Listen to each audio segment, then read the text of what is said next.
Okay, so welcome.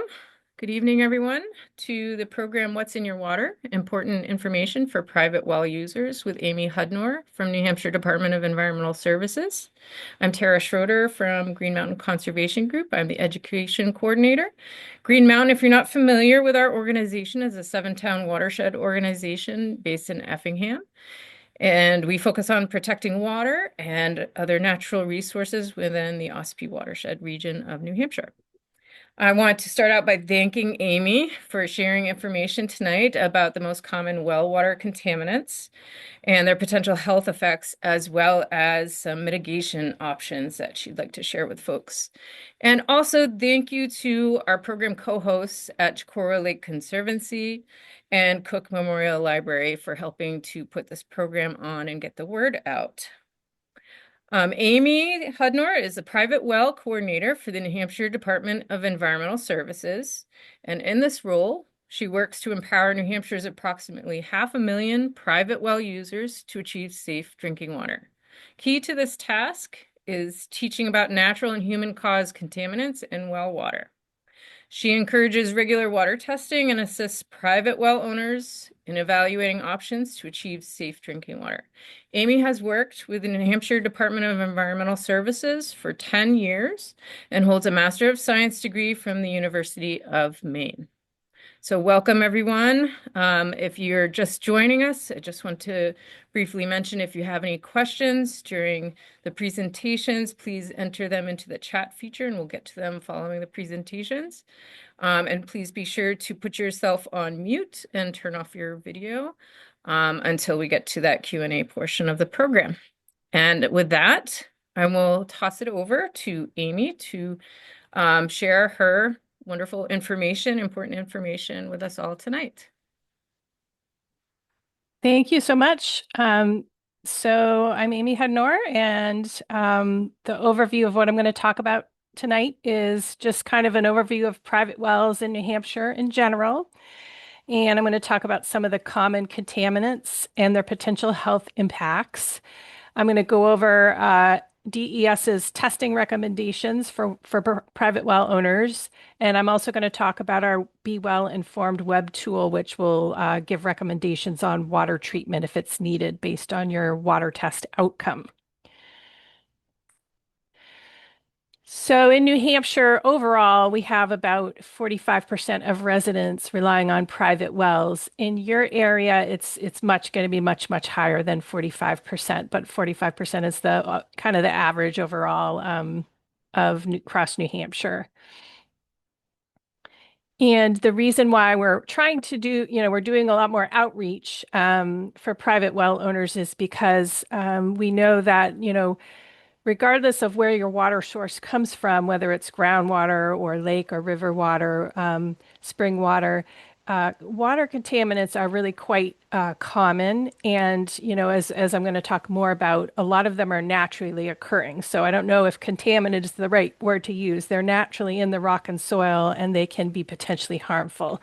So, public water systems are aware of this, and they're required by state and federal law to test the water quite regularly and remove any contaminants above health limits. They have a long list of things they are required to test and treat for.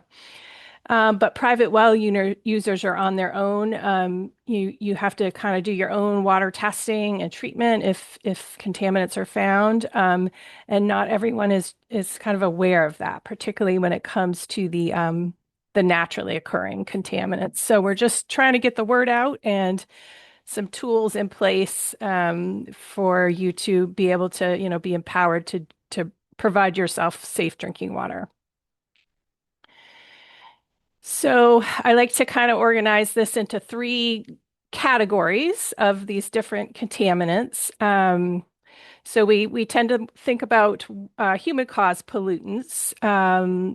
And those are in New Hampshire, we have had MTBE from gasoline contamination. And we also, of course, have PFAS, which you may have heard about on the news in recent years.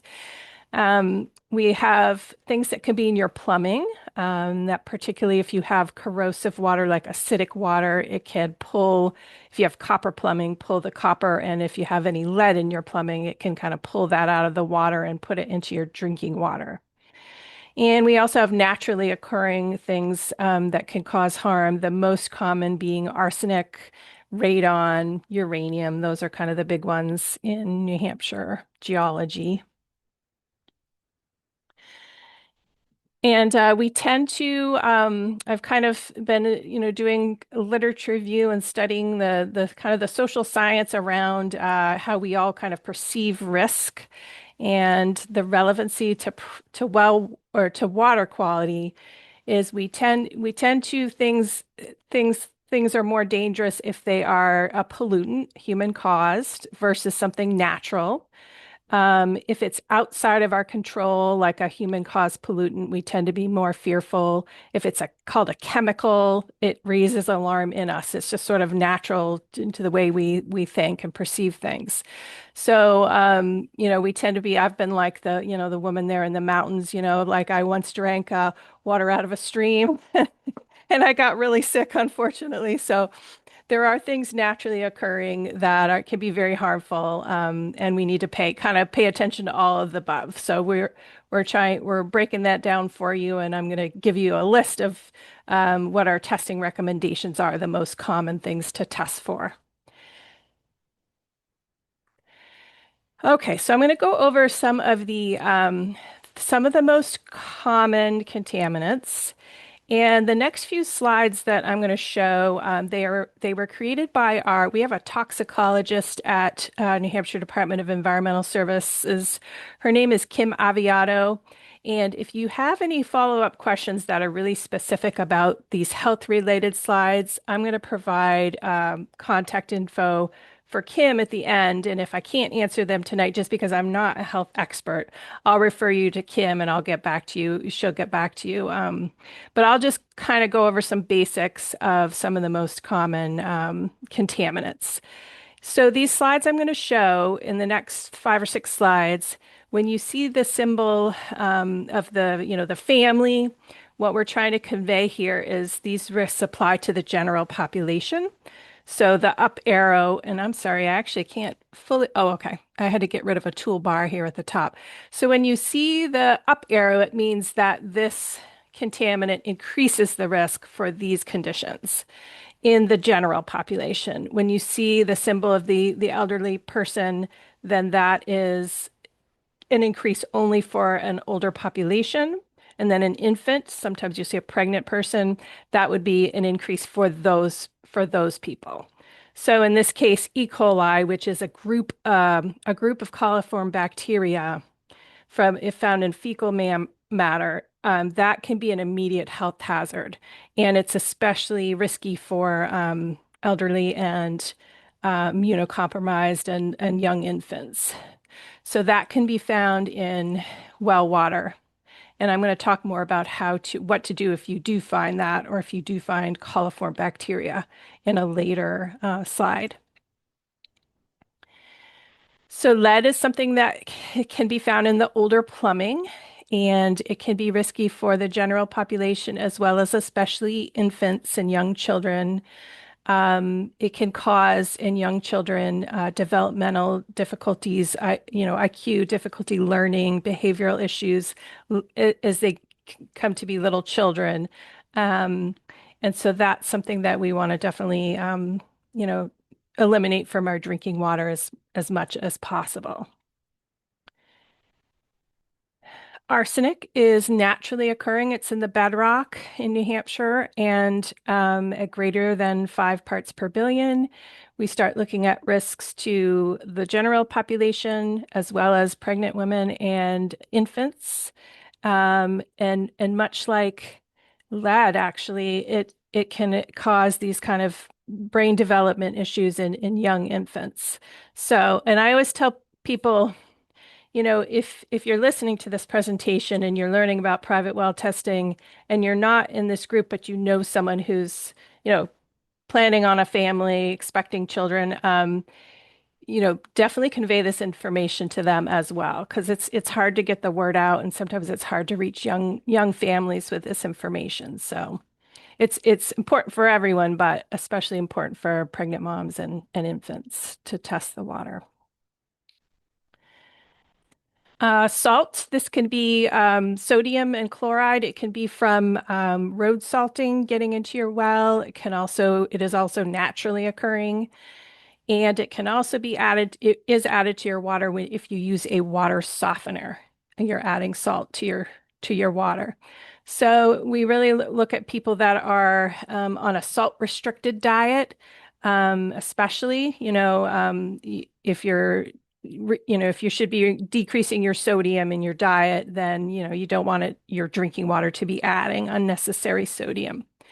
So at the 60 parts per million level, it starts to maybe taste bad in the water, or you'll notice a taste, and it can also be an issue if you're on a salt restricted diet. So radon is naturally occurring. It's in the rock and soil. And its primary risk is an increased risk of lung cancer. It does have a small increased risk of stomach cancer, but lung cancer is primarily the main concern.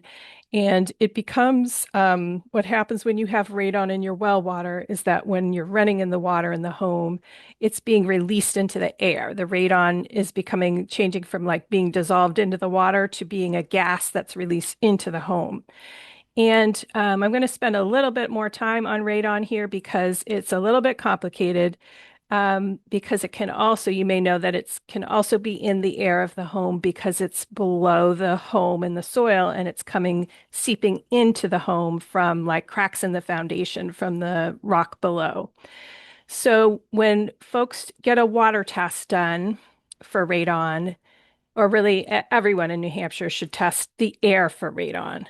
So, definitely test the water, but test the air for radon as well.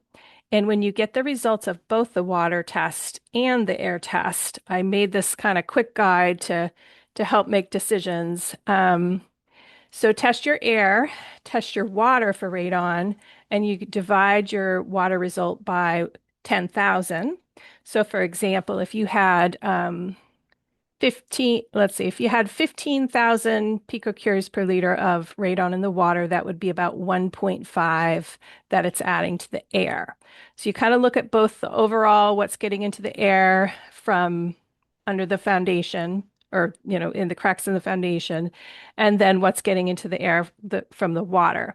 Then you want to look at quotes, for different treatment systems because you would need, if you had like high in both the air and water, you'd need two treatment systems.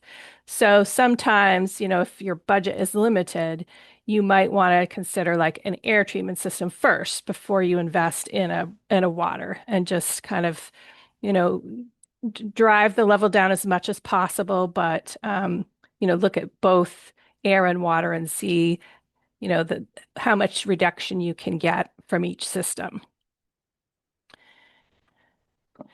Okay, and then there's PFAS, which stands for per and polyfluoroalkyl substances. These are human-caused contaminants.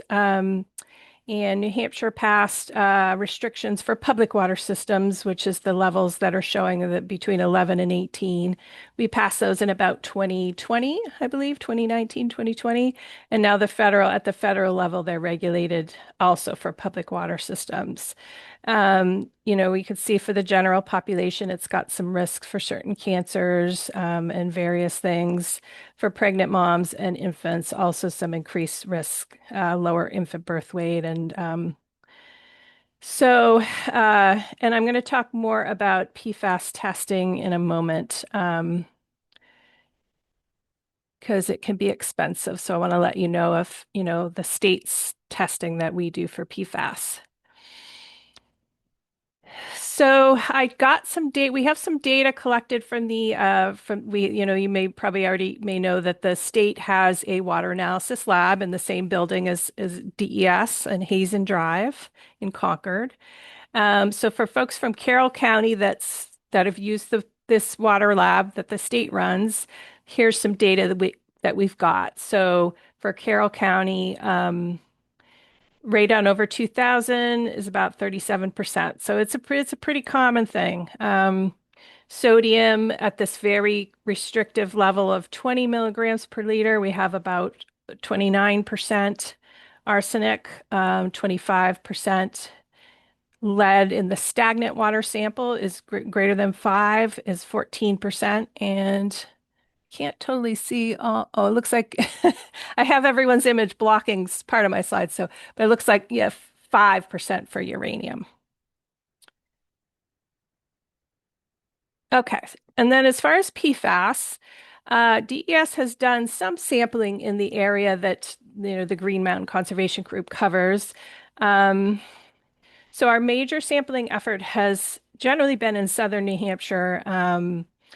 We have done a lot of sampling of public water systems, including like a public water system could be like a school that's on its own well, becomes a public water system, or a restaurant that's on its own well becomes so that's the type of sampling we've done in the area.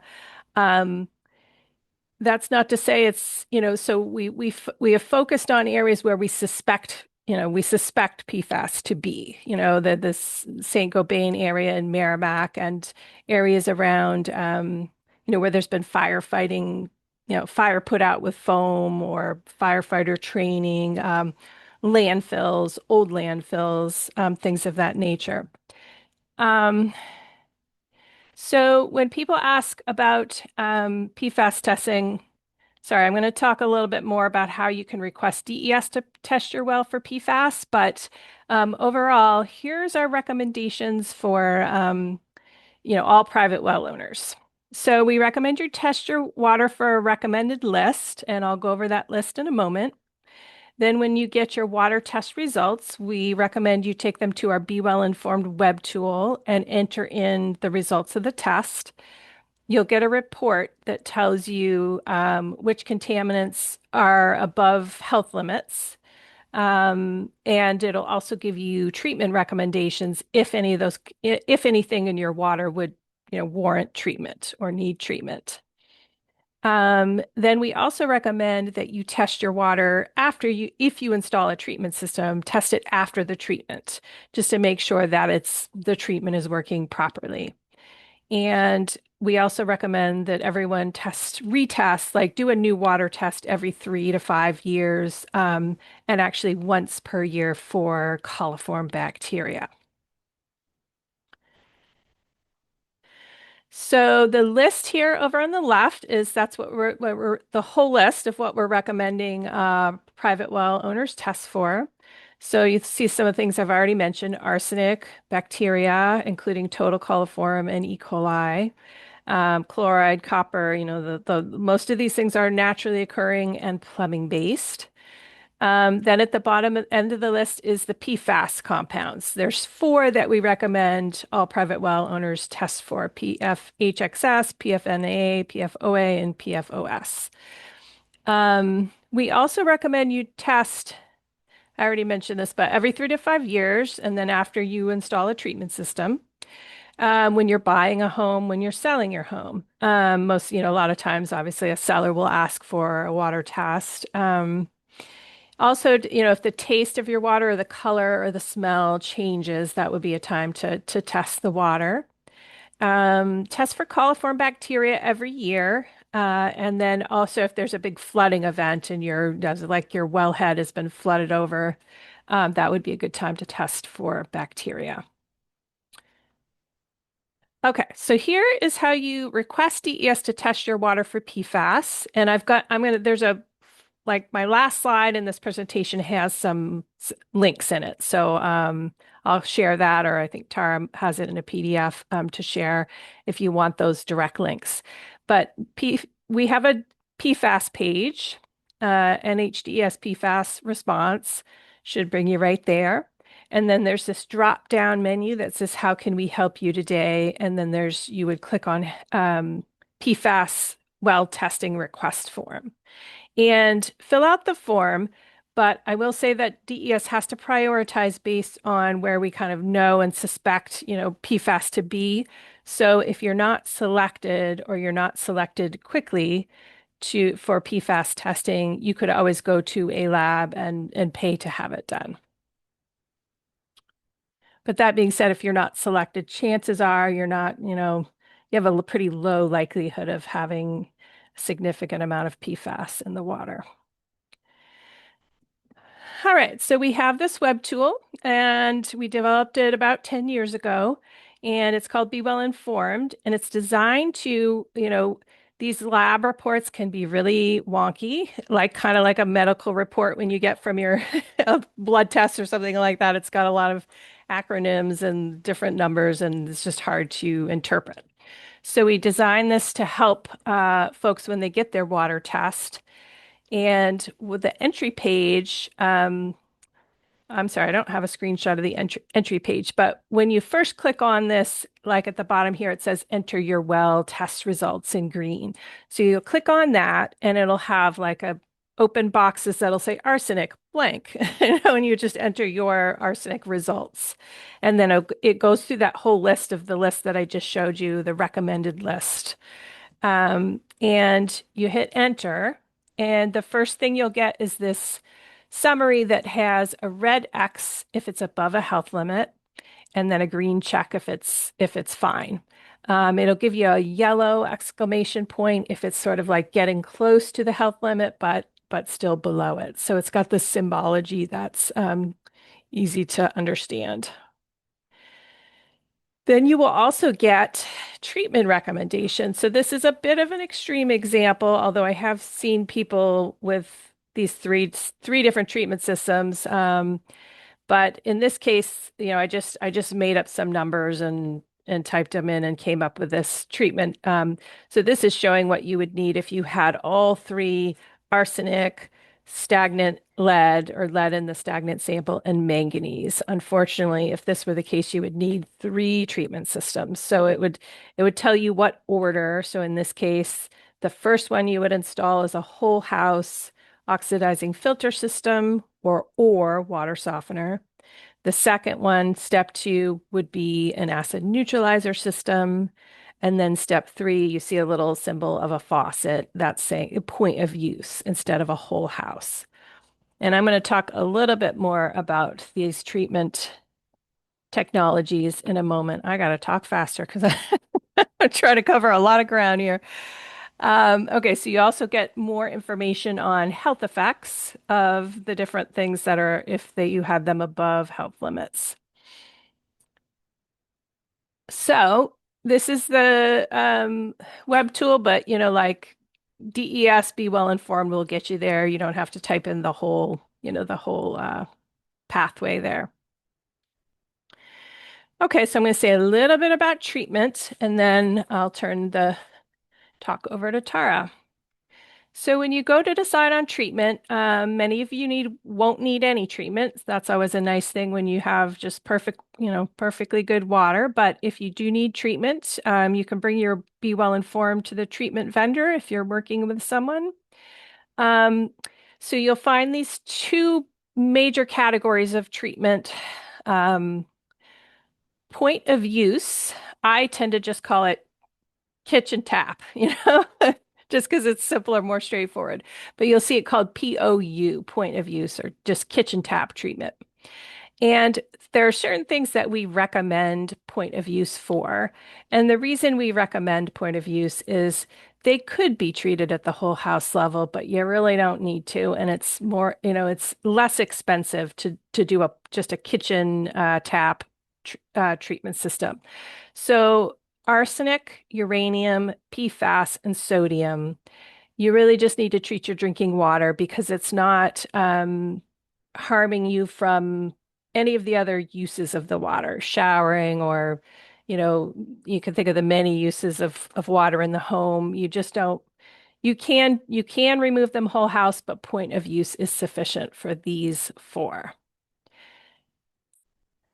Okay, so then whole house, which is also sometimes called POE or point of entry, is treating all the water like as soon as it enters the home. So there are these four examples. radon, you need a point of entry whole house system for radon because it's being released as a gas wherever you're running the water in the home. So you want to really get that out of the home out of the water before it goes through the plumbing. Iron and manganese, if they're in the water, they can come from a dissolved into a solid form, and they become like red or black or brown, staining and clogging. They just essentially become a solid and become this kind of sludge, and they can stain your laundry and things like that. So for iron and manganese, you need whole house. If you have corrosive water, like, 6.5 pH or lower, it can be a very aggressive to your plumbing. And like if you have lead in your plumbing or copper too, it's going to pull that out of the water or the plumbing when the water's sitting stagnant in the plumbing. And then say you get up first thing in the morning and just fill yourself a glass of water without flushing the tap first. It could be in that water. So you need a neutralizer to bring the pH up if you have corrosive water. So these filter pitchers, they're super convenient and inexpensive, and they can work for certain things like arsenic. There are some pitchers that will remove arsenic, uranium, and some of the other things, but you want to make sure that you look. It's easy to just sort of pick up a pitcher off the shelf and sort of not read the fine print. So when you're looking at pitcher filters, you want to make sure that you're getting, like, say you have arsenic in your water, you want to make sure you're getting one that's certified, shown to remove arsenic. Um, the certifications kind of look like this. You might see the NSF symbol, and the Water Quality Association. So you look for these certifications and you look for it to say that it's certified to remove arsenic or uranium or whatever it is you're trying to remove. Okay, I'm going to say a little bit about coliform bacteria because often it can be kind of a confusing one. Um, DES recommends looking at, so it's a I'm going to say it's fairly common for a well owner to get a total coliform present result on their water test. And when we do that, we recommend a few things, and that's to look at wellhead protection. If you were to have E. coli present, our recommendation is to just stop drinking the water without it. You can boil it first, but don't drink the water without boiling it first if you have E. coli, until you can eliminate that. If you have coliform bacteria present, but not E. coli, um, it's not quite as urgent, but what you want to do is you want to, first of all, there's some wells that are just very vulnerable. Some folks are relying on springs in these old kind of older springs. They are vulnerable to have bacteria. You also like this picture with the wellhead that's got, electrical tape on it and a hole is probably where there was a line that was removed. That's going to be very vulnerable because during a heavy storm, critters can climb in. During a heavy storm, water might be able to get in there. So look at your wellhead and try to improve it. Sometimes in the case of older wells, dug wells, springs, unfortunately, at times the only solution is you need a modern drilled well, to really eliminate that source of bacteria.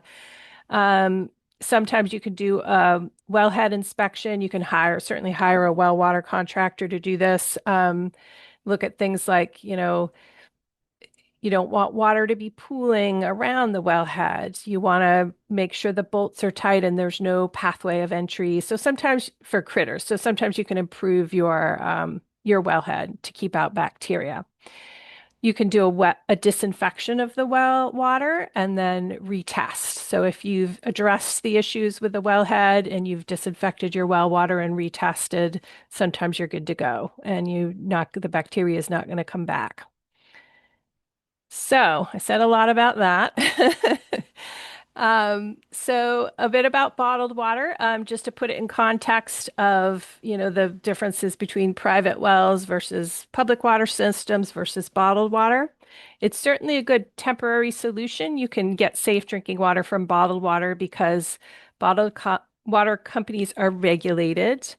They have similar standards to a public water system. There's a bit difference in how they're regulated because in New Hampshire, DES oversee the public water systems, whereas the bottled water is regulated, but I think it's the FDA, like a food product. But they're safe drinking water source. It can be costly over time, and obviously they can create a lot of plastic waste with the water bottles. So if you can, test your water. Sometimes folks have perfectly good well water and they've been drinking bottled water for a real no reason, and they figure out, oh, my water's actually quite safe, and so they're able to, to save that money and not drink the bottled water. But there's has been situations where I've talked to well owners, and the water treatment they need is so extensive that they just really say, yeah, bottled water is going to be the way to go for me. So it kind of varies quite a lot. And this is the last major point I'm going to make before turning it to Tara. But just to get the word out, we're trying to get the word out about these roadside springs where you'll see, like, I don't know if you have them in your area, but they seem to be all around the state, where there's like a pipe coming outside of a hill, and people are driving up and filling up water jugs. I think folks just don't realize that, well, or just don't, or not sure, but these are not something that DES or anyone is overseeing. We're not testing these. No one's testing them. And you really just don't know what is in that water. You can test it yourself. But if you test once and get, negative for E. coli, that doesn't mean you won't can go back the next day and it would be positive. So it's really not recommended that folks use these for their drinking water. And if you have to, you have no other option. We would recommend boiling it first for a minute before using for drinking or for consumption. Okay, and I'm provided some links here, and like Kim Aviato's contact information is below, and she can answer any of those like real detailed health questions. I kind of know the basics, but if you had any more, very specific questions about health effects, you could contact Kim. And then here's my contact information, and perhaps I can post this in the chat too, if you'd like me to do that.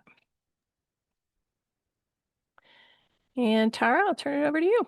Okay. Yeah. Juno's been doing a great job of posting some of these links into the chat, but I just want to let everyone know that I will be sharing with you all the information, including Amy's slides, my slides, all of these links and other resources that were brought up during the program tonight. So thank you, Amy. That was really informative. I'm gonna tag team with Amy and share more of a local perspective on our water resources and about some of the programs that Green Mountain does in our area with local schools and for the general public. And then we'll get to your questions. So by all means, keep asking some questions in the chat feature. I'm gonna start sharing my screen here.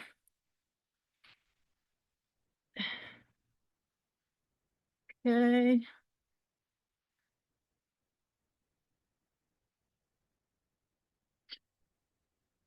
All right. Everybody see that okay? Just give me a thumbs up. Yes. Okay, great. All right. So what I'm going to share with you tonight is a little bit about Green Mountain Conservation Group's programs that we do in area schools and for the general public to help promote safe drinking water and drinking water testing. Um, And I'm also going to share a little bit of background in case you're not familiar with our organization, and how this all ties into our mission and why we focus on clean water. So our organization protects the lakes, rivers, and groundwater of the greater Ossipee watershed, its aquifer, land, and associated natural resources to ensure prosperous communities and a healthy ecosystem for all. We were founded in 1997, and the primary towns that we work with in our service area include Effingham, Eaton, Freedom, Ossipee, Madison, Sandwich, and Tamworth, although we do work outside of that area sometimes with schools in Conway and over the border in Maine. We also partner often with the Saco River Corridor Commission in Maine. So you might be familiar with our rivers testing program, testing a number of different waterways, rivers, streams, lakes, and ponds in our area for, over 25 years. And then our pretty well known, I think, watershed education school programs in our service area schools.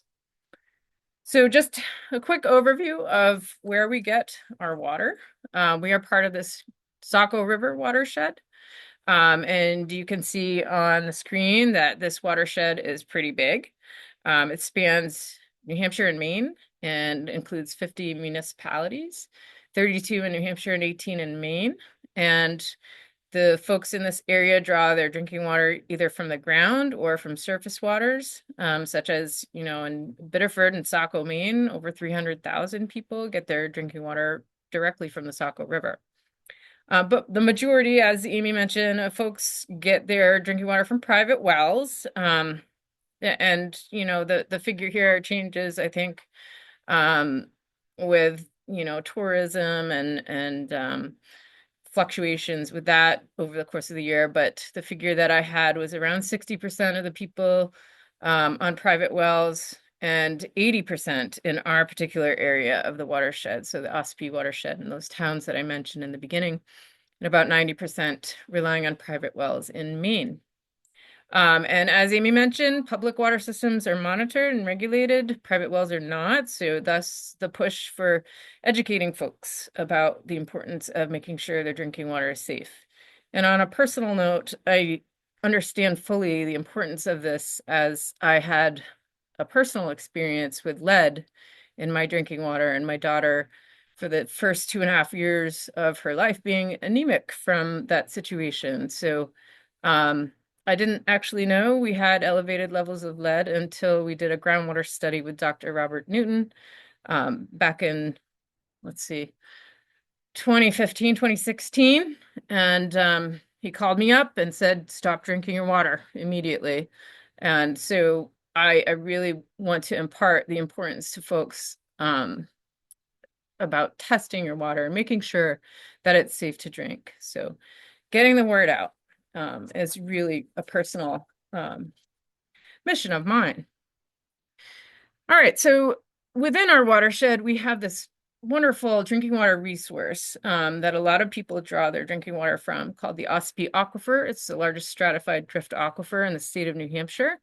And in this map on the right, you can see our watershed boundary in the blue, and then the various shades of orange and yellow, indicating the primary, secondary, and tertiary layers of our transmissivity of the aquifer. So dark orange is where, the water table is directly at the surface of the ground.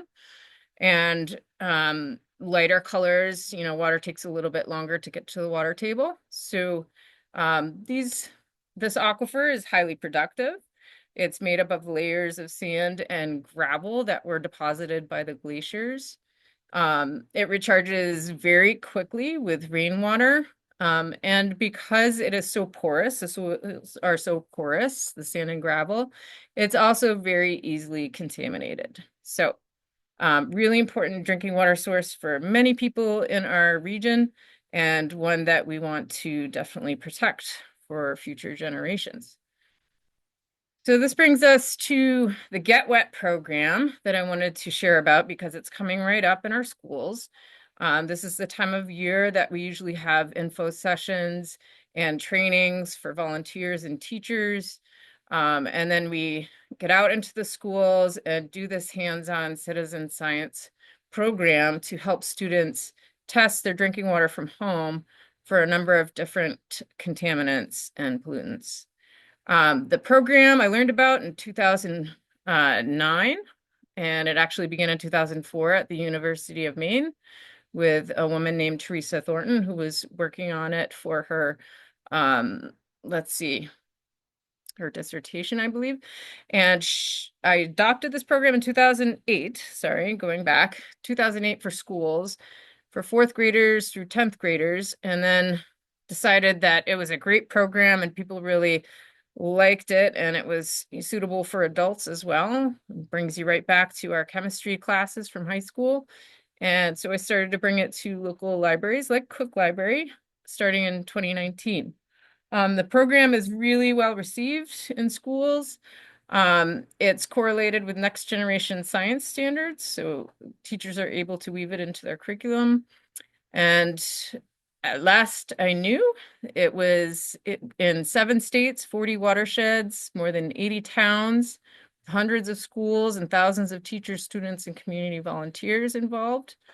The other great thing about this program is that the testing that is done in the classroom with the drinking water samples has high validity. So the quality assurance, quality control showed that there was a 95% confidence range for the results. So they're reliable results. And now the program actually uses labs for ibuprofen research as a human fecal marker, and flunixin, which is a large animal fecal marker, and also arsenic, and that's in other parts of the country. And just to give you a sense of what locations are doing this program, up in the Northeast, there's a number of different watersheds in Maine, Rhode Island, Connecticut, Vermont, and New Hampshire. And then when the founder moved to Florida, she brought the program with her. So that's why you see that place in Florida, that watershed in Florida, that's also involved in the program. In the classroom, it's very hands-on. Like I said, the students are actually doing the chemistry and doing the testing of their water sample for various contaminants, and I'll get into that in a second. But like I said, this is the time of year where we have the info session and training for teachers and volunteers and our new AmeriCorps members. We do an introduction to the watershed and our groundwater resources and a bunch of different demonstrations with a groundwater model in our pre-visits. And then we have our testing day where they actually test their water samples. And then a post-visit where we share the results in graphs, charts, maps, and we give them information about further testing if they need that, and some fact sheets about different contaminants if that is something that is appropriate. So added the website here. If folks want to learn more about the program, I can add that to the email as well following this program tonight. And here's what we test for in the classroom. And you'll notice that a lot of these parameters that we test for in the classroom with the students are actually some of the contaminants that Amy mentioned were recommended for well water, for private well owners. New this year, in addition to the 7 different parameters that are listed, new this year is this wonderful program that Green Mountain and New Hampshire Department of Environmental Services are embarking on. It's called the SEPA All About Arsenic Plus Project, Communicating Data. So it's a bit of a mouthful, but essentially what it means is we're adding about 24 different toxic metals like arsenic, uranium, manganese, and lead to the water testing that we're going to be doing with students in the classroom. So I want to share a little bit more about this program so people know who's involved. The Science Education Partnership Award, or the SEPA project, is through the National Institute of Nursing Research and the New Hampshire Department of Environmental Services. So the students through this project do the citizen science like we've been doing since 2008 with our schools through Get Wet. And they collect their drinking water samples that are tested at the lab at Dartmouth for arsenic and toxic metals. So Dartmouth, let's see, Dartmouth Trace Elements Analysis Laboratory is also a partner in this project. Let's see. So the results are found on the All About Arsenic website for families that do the testing. And for privacy, just so folks know, no personally identifiable information will ever be made publicly available. Students that are analyzing the data will only be able to see information related to the drinking water sample, such as the drinking water source, filtration status, etc. Um, and also in the maps, the online map that's publicly available, there's a reduced location precision. So no one will be able to determine the precise location where water samples were collected. I just wanted to share a little bit about that. This great project was initiated in 2015 by researchers at the Mount Desert Island Biological Laboratory, which is another project partner, and Dartmouth College's Toxic Metals Superfund Research Program. And since 2019, when they initiated the project with schools, they've worked with 41 schools, 5,200 students, and connected 45 teachers with 22 scientist partners. And for this project, Green Mountain is initiating the program in our watershed and working with Amy at DES as our scientist partner. So students, the 5,200 students involved have collected over 4,300 drinking water samples, which have helped to inform the Maine Center for Disease Control and the New Hampshire Department of Environmental Services, which are two government agencies working to improve well water testing rates and public health. And also a really cool thing that has happened since this project was initiated is that students have testified at legislative hearings in Maine. So after their testimony about the project and the contaminants that were found, $400,000 will now allow the Maine State Housing Authority to provide one-time grants to eligible owners of single-family homes or landlords with private well water that show evidence of contamination, which I thought was really an awesome outcome of the project. So I just wanted to share this map that shows a probability of groundwater with arsenic levels that are elevated.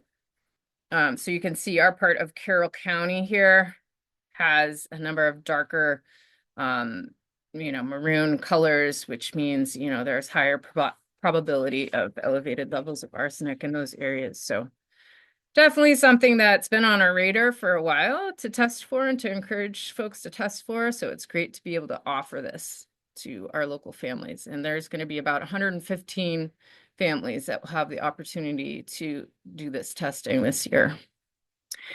And one of the most gratifying parts of Get Wet and doing this drinking water education for me is that we get to work with students and volunteers and town officials who are able to take action in their communities to better protect drinking water and to find out whether or not their drinking water is safe in the first place.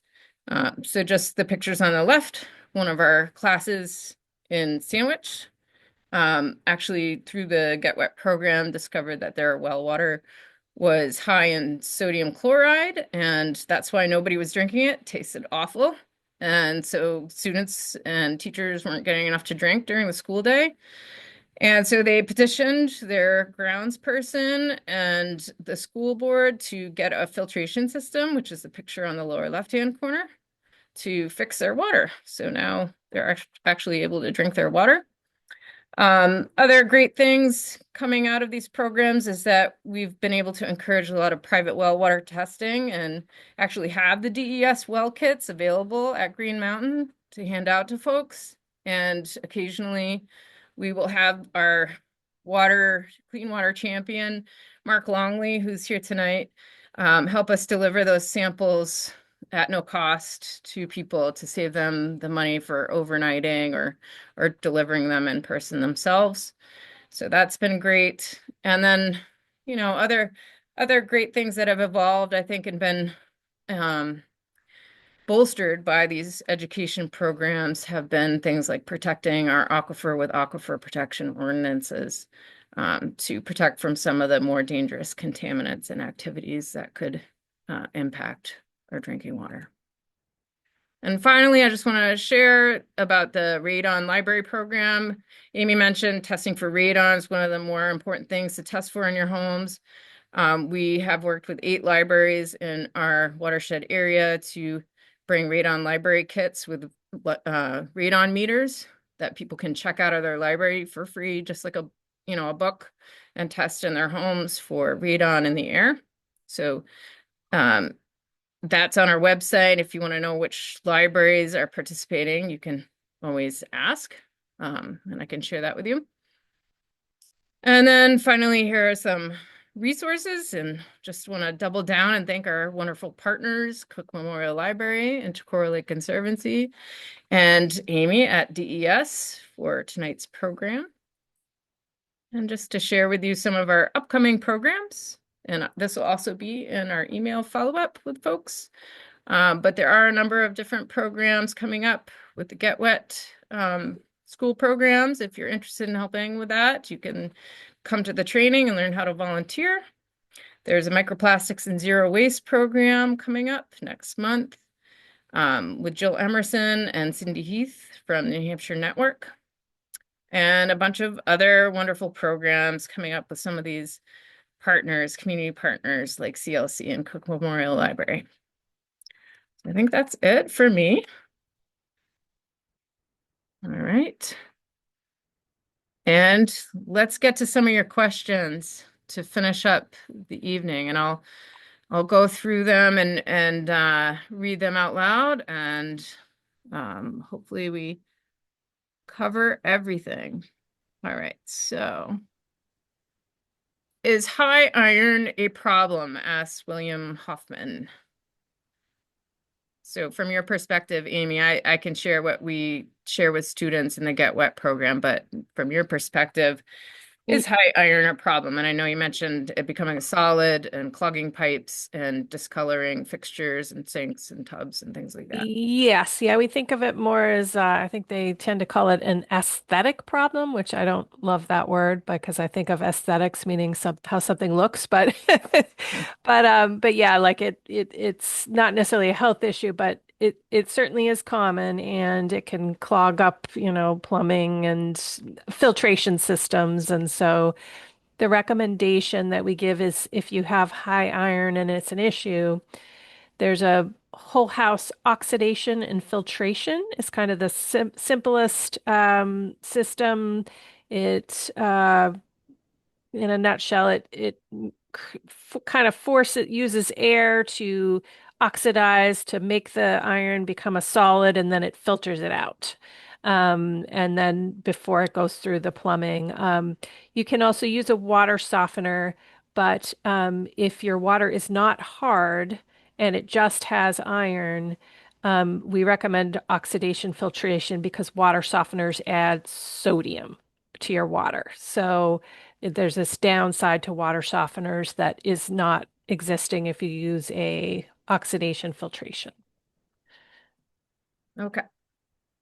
All right. Thank you for that. Mimi Kaiser asks, for a dug well, are there particular weather conditions that warrant different attention, frequency of testing during times of drought, excessive rain? Yeah, I would say for a dug well, you probably want to test for coliform bacteria and E. coli more frequently than once a year, particularly if you found coliform bacteria in it previously. Um, so I would do regular testing, definitely during like spring when, there's just a lot of rain and water tables are high. So yeah, maybe, I don't know, during drought, maybe, I'm not sure if that would necessarily be a reason to test, but definitely if it's, like after a super heavy rainstorm where you've had just a lot of storm water kind of sheet flow, yeah, I would test after that. And then I see Mimi's next question is a follow-up on that one. You have a filters and an ultraviolet light system on the water. So ultraviolet is a whole house system that will kill bacteria. Um, but I would still recommend testing pretty regularly just to make sure that that ultraviolet system is working effectively. Um, It's, if there's a lot of sediment in the water, the like bacteria can like hide on the sediment and the ultraviolet light won't kill it. And you just want to make sure that you're really keeping up with the maintenance on the system and testing the treated water pretty regularly, like maybe quarterly or something like that. All right, the next one is from Benedict Hallowell. Looking for the best place to test water. It's been years since tested. I think Juno shared a number of sites and Amy in her presentation, and we will follow up with the email to everyone and share those resources again for labs to test at, the state lab information and website, and all of that. All right. So.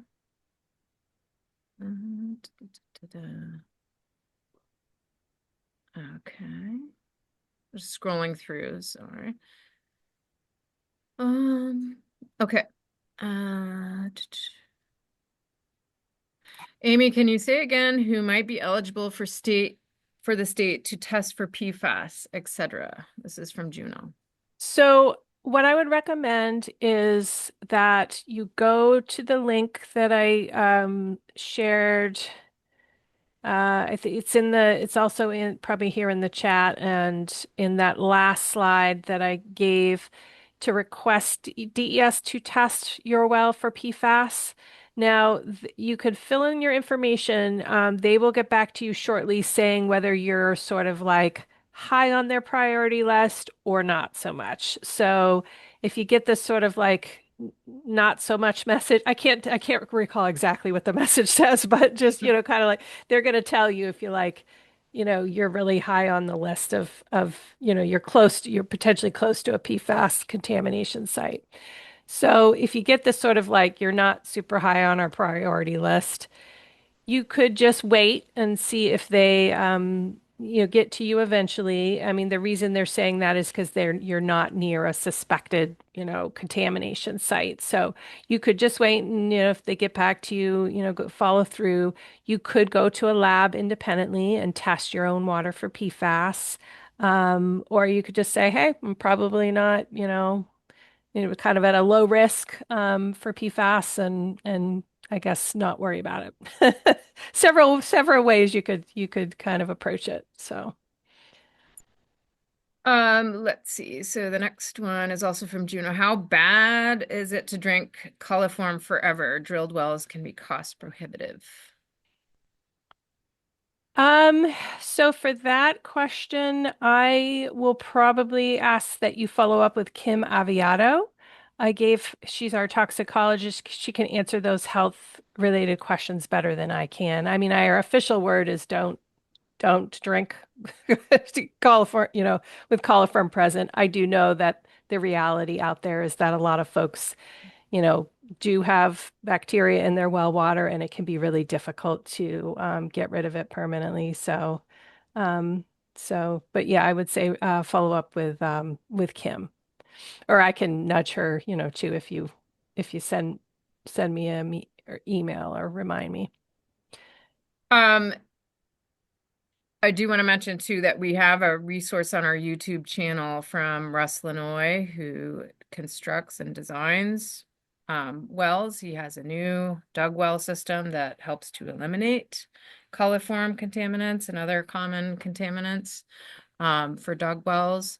So that might be helpful for folks to learn about. And following that, are there different recommendations for shallow versus bedrock wells from Kit Morgan? Hi, Kit. Oh, let me just also first mention before I forget, it's been in the press in the last few days, but for dug well owners that are having issues with the drought, like your well went dry at some point in the last few months, we now have been able to obtain funding from the Drinking Water and Groundwater Bureau Trust Fund to help folks that are having issues with a dry well, a well that just is not able to weather these droughts, Yeah. financial assistance to install a new drilled well or improve your existing well or potentially connect to public water. That's not often an option for folks, but um, let me look up the web page and I'll post it on the chat. So if you've had a dry well in the last few months and you're 80% of the median income or lower. So,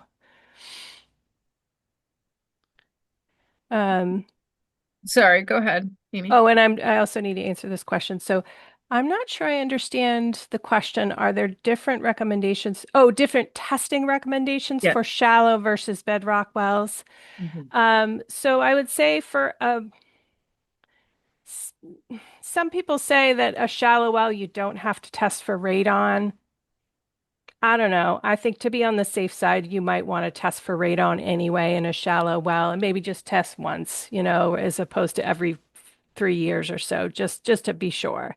But I have heard recommendations saying for shallow wells, you can skip radon.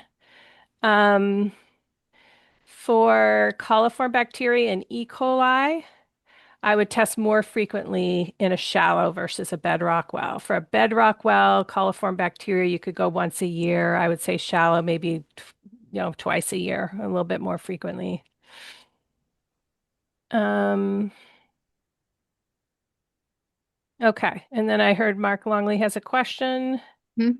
I'm going to look for that web page though really quickly for the drought assistance and I'm going to post it in the chat. Uh, Go ahead, Mark. oh, thank you, Ted, for letting folks know I had a question. I actually had a couple of things to add and a question, if I may. Um, we have a spring in Sandwich on Route 113. It's called the Elliott Memorial Spring. And just to raise the level of confidence a little bit in this spring, we do a full analysis, a comprehensive analysis once a year. The water is great. However, Amy, you're right. Springs are more susceptible to microbial contamination, and so in the summertime we test once a month. And if we do find coliforms, I don't think we've ever found E. coli, but if we do find coliforms, then we tag out that spring. I think the same goes for the Plymouth um, spring, which is very well monitored. So I just wanted to mention that if you do get spring water from Sandwich, um, well, maybe it's more safer in the winter. The other thing is, I think all of our libraries now have handheld electronic radon detectors to lend out. But sometimes you have to wait a while, and I would recommend the state now provides free radon and air testing. It's a cartridge, carbon activated charcoal uh, uh, cartridge that they will send to you. So all you have to do is Google New Hampshire free radon testing, and they'll send that kit out to you. It's a short-term test, and we use it to confirm high levels that we get when the electronic detectors show radon. And my question for Amy was, uh, I know that the EPA now, it looks like the federal administration is going to be relaxing the new EPA limits for PFAS in municipal water systems. And my question is, New Hampshire has always had the best, I think, the lowest levels of PFAS in the country. Are all of our municipal water systems now complying with with the New Hampshire limits, or is that still in process? I don't follow the public water systems as much as others because I'm kind of like the only person that's solely focused on private wells. Uh-huh. Whereas we have about 50 staff people that are, regulating and looking over the public water systems. But I do know a little bit about it. So we have had these standards in place since 2020 for 4 PFAS. And so those, systems have been held to those standards for several years now. The more protective Um, so it's kind of complicated. There's been more protective lower standards passed for two PFAS than what the state had four that we were regulating it with higher numbers, like between 11 and 18. Now there's like at the federal level, there's like two PFAS that are regulated at four parts per trillion. So but they have a certain number of years to come into compliance. That's my understanding of that. But in New Hampshire, we've been working on them since 2020 to get these New Hampshire standards. So they're still, kind of I would say ahead of the curve for some states that are just now grappling with these brand new federal standards. So, Okay, thank you. yeah.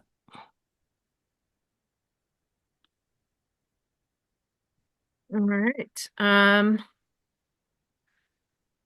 trying to parse out if there are any other questions in the chat feature. If folks, oh, maybe one more. If folks have anything they want to just shout out and unmute themselves, feel free to do that as well. I don't see any other questions in here. Thank you for the positive feedback from folks about the program tonight.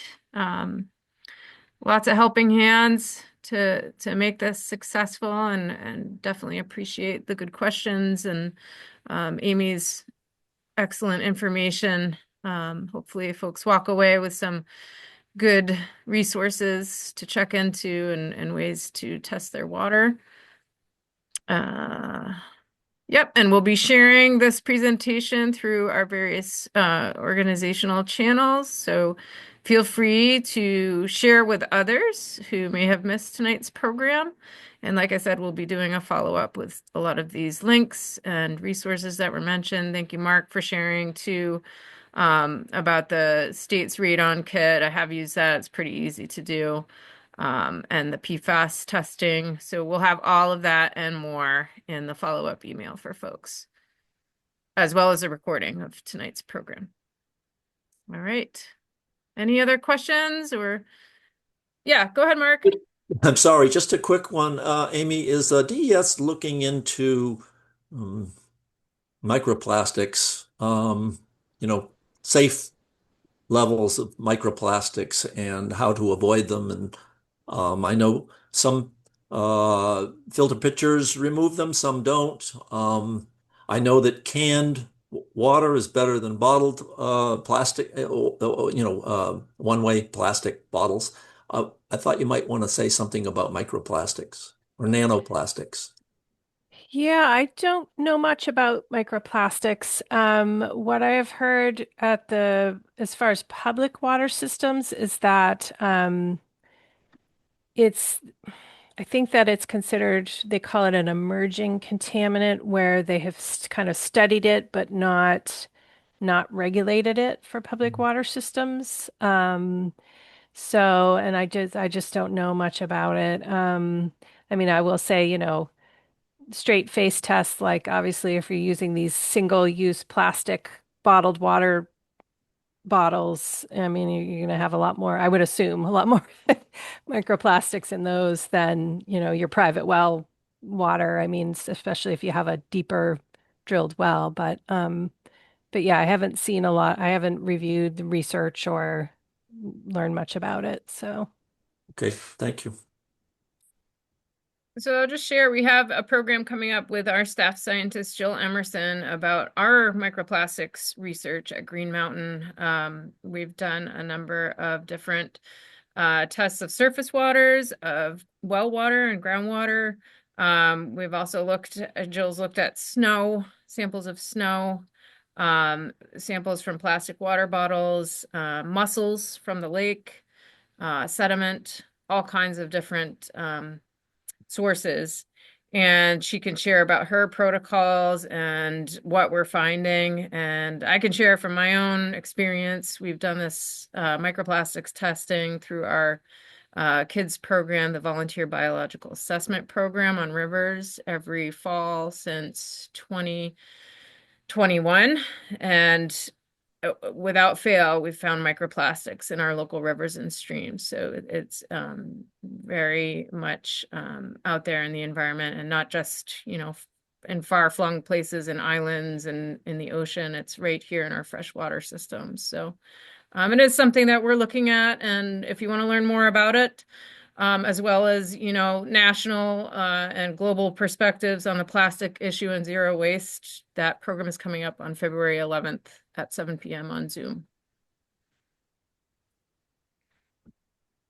Okay, I think that will wrap us up for tonight. Thank you, everyone, for sticking around and asking some great questions and bringing up some important issues. And thanks again to our co-host, Cook Memorial Library, Chocorua Lake Conservancy, and our presenter, Amy Hudnor. Thank you very Yes, you're much. welcome. Thank you very much. Yeah. Yeah, Nice, great. nice job. All right. Have a good evening. Good evening, everyone. Thank you. Thank you so much, both of you. Just amazing. And thank you for the work that you're doing. Yeah, And absolutely. it's really, Thanks a lot. we're really lucky. You're Thank you welcome. Thank too, you. Gino. Always grateful. Hey, Nora.